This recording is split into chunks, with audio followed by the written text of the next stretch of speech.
Hi everyone, and in this video we'll see ant colony optimization part 2.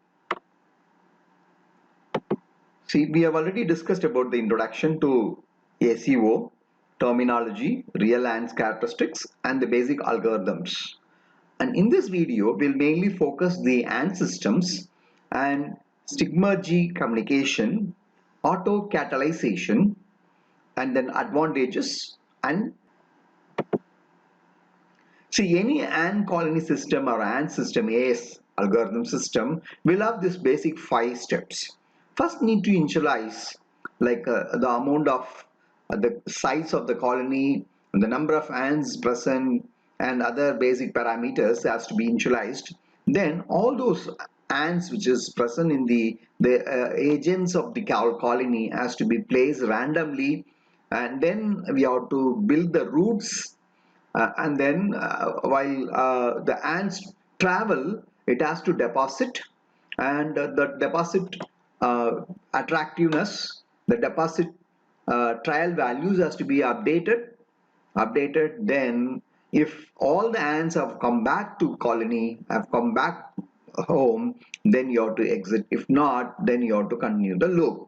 Sometimes it's not possible that every ants will return back, and few ants may be missing, so we can fix some threshold to stop the loop. Otherwise it will be ever-ending loop that need to be taken care while designing your algorithm. So there are a few ant systems available. Let us see what are the ant systems available. What is the special about all special about this ant systems? We'll see. See, it is a new computational paradigm, and it's a viable new approach. And then the main characteristics of these models are: it's a positive feedback, distributed computation, and constructive greedy heuristic approaches used. So these are the special characteristics of your ant system.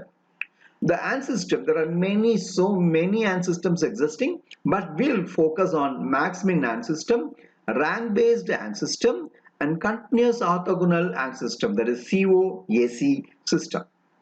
So first we'll start with the max-min ant system.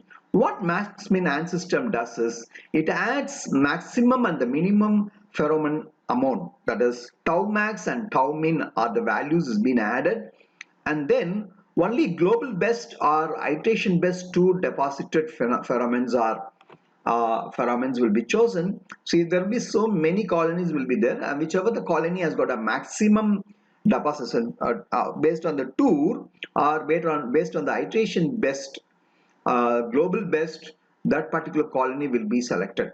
And about the edges, all the edges will be initialized to tau max. If your system is nearing stagnation, then it will be re-initialized to tau max. Okay, so that's about. So first one is the colony will be having maximum deposition and edges will be having the maximum initialization, tau max initialization. Theoretically, when you see, if the quantity of pheromone remained the same over time on all edges, then there will be no route being chosen. But however, because of the feedback, a slight variation on edge will be amplified and thus allow the choice of an edge. See, algorithm will move from, in that time, the algorithm will move from unstable state to a stable state.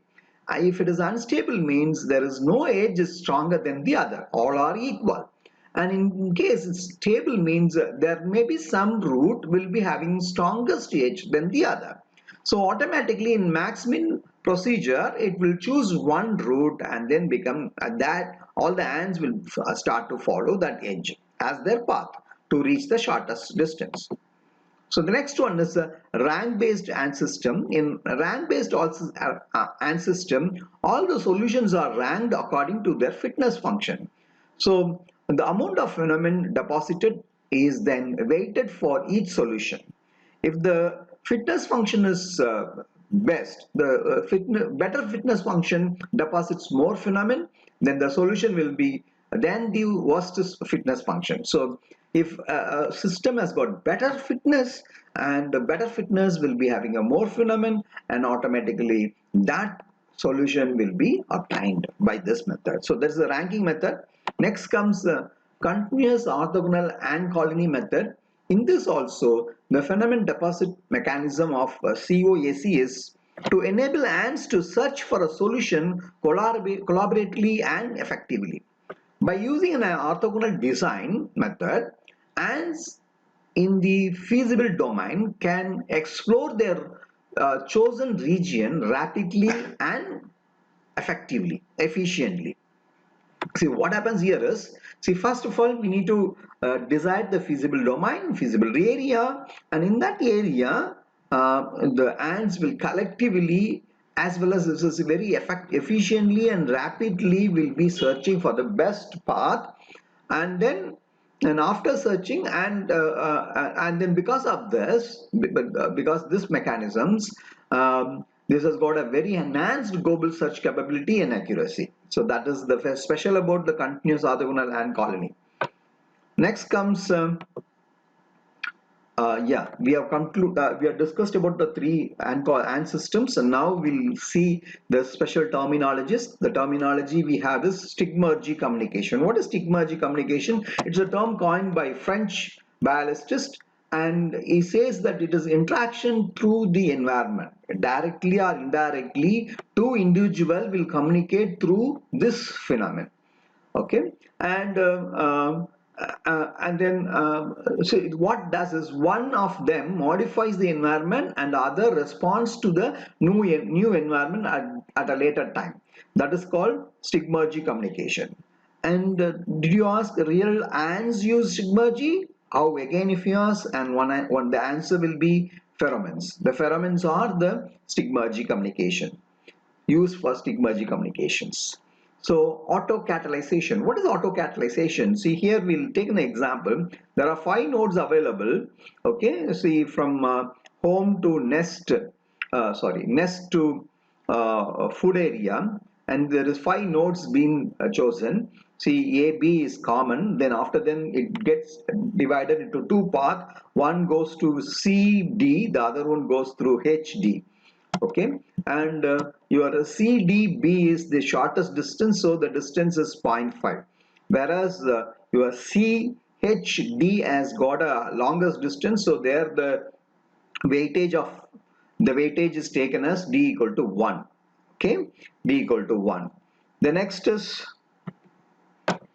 at the time t equal to 0, if there are 30 ants starts the journey from the colony from home for searching the food. Okay, what happens when it reaches B point? It is equal probable with equal probable. It get divided into 2 and follow one set of ants will follow C path and other set of ants will follow H path. So that means if 15 ants will go take C route, the other 15 ants will take H route to reach the D. Then after reaching D, and it's the same 30 ants. While the same way, while returning back also, after the ants reaches D, 50% of ants, that is 15 ants, goes from D to H, and remaining 15 goes from D to C. Okay, D to C. So while this happening at the time of t equal to 0, this will be depositing the pheromones. So now when t equal to 1, at the time t equal to 1, you can see the trial values are actually 15, and over here it is 30. So it is increased. So trial values are more. So more ants will be following the shorter path than the longer path. Similarly, in this side also, when from coming from home to food, also more ants will be following BC path than the BH path. Similarly here, instead of DH path, DC path will be followed by more ants. So that is very evident. So more ants, more attractiveness, more ants, so end up with a shorter path.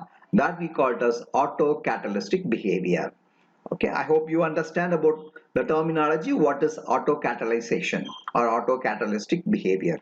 More ants, more deposition of pheromones, and more attractiveness. So more there are possibility of choosing this, probability of choosing that particular path is very high. So that behavior is called auto-catalyzation behavior. Okay. Next, let us see the advantages and drawbacks of your ACO. We can use this algorithm for in a very dynamic applications. Okay, see wherever there is a chance of changing the distance or introducing new distance, variable distance for those application, it can be used. That means it's a very dynamic application. It can be used, and this ACO along with GA will be a good choice for constrained discrete problems. Compared to gradient based method, that's the best choice. And this ACO is a practical problem, practical approach. It doesn't have any theoretical thing. That's why theoretical analysis are difficult, because due to sequence of random decisions and due to probability distribution changes by iteration, and due to research is experimental rather than the theoretical. Because of all this reason, we can say it is not theoretical based. Theoretical is very difficult, but it is a practical one. So that's all. These are all the advantages we have. And then another one is there is a guarantee for convergence, but the time to convergence is uncertain. So this is the advantages we have. And then drawbacks. If you see drawbacks, it's kind of drawback. First one is, of course, coding will be somewhat difficult, complicated one. It's not straightforward because there are the phenomenon trial additions, deletions, and global updations, local updation. All this converting into coding will be little difficult, and large number of different ACU algorithms has been developed now with the different to suit for the different problem characteristics. And that is also understanding will be that for those things, customizing to those application also very difficult. So as a overall, coding is somewhat complicated over here. And then compared to GA, in the case of GA, what it does is it keeps only the previous generated memory, but whereas here your ACO will retain the memory of the entire colony. So it needs memory, more memory. Okay, because it needs the entire colony, but GA takes only the previous memory. So that is in comparison with GA, it has got a drawback. And then less affected by poor initial solutions. Okay, because due to combination of random path selections and colony memory, because so much that's even having that much memory and retaining the entire memory of colony is in one hand it is good, because if you are not initializing it properly, also not a problem. Poor initialization will not be a big problem for us because it will be less affected by that poor initialization. Okay, that's in another hand it is advantage, but still, and memory capacity needs more memory capacity, so that need to be kept in mind. And there is always trade-off there between the convergence. Okay, evaluating the convergence. So say for example, in some applications for NP hard problems, we'll be looking for high quality solutions quickly. That means we focus on quality of solution over there. But whereas in dynamic network routing problem need solution for changing conditions. One is quick conditions, that means it need to converge very fast. And here if you see changing condition, variable conditions, so for that we focus on effective evaluation of attractive path. So first one, see there are two parameters in the previous slide we discussed, that is alpha and beta. So it's what is the combination we going to have for this is matter. So convergence and and then here evaluation of the path. Here it will be very fast, it has to converge, and here it can take its own time to converge. So that is there is a trade-off, depends on your problem characteristics, problem need, demand, you can choose any one of these. So there is always a trade-off we have between the convergence, okay, in evaluating convergence. So that's all about the drawbacks. Okay, happy learning, see you in the next video, bye bye.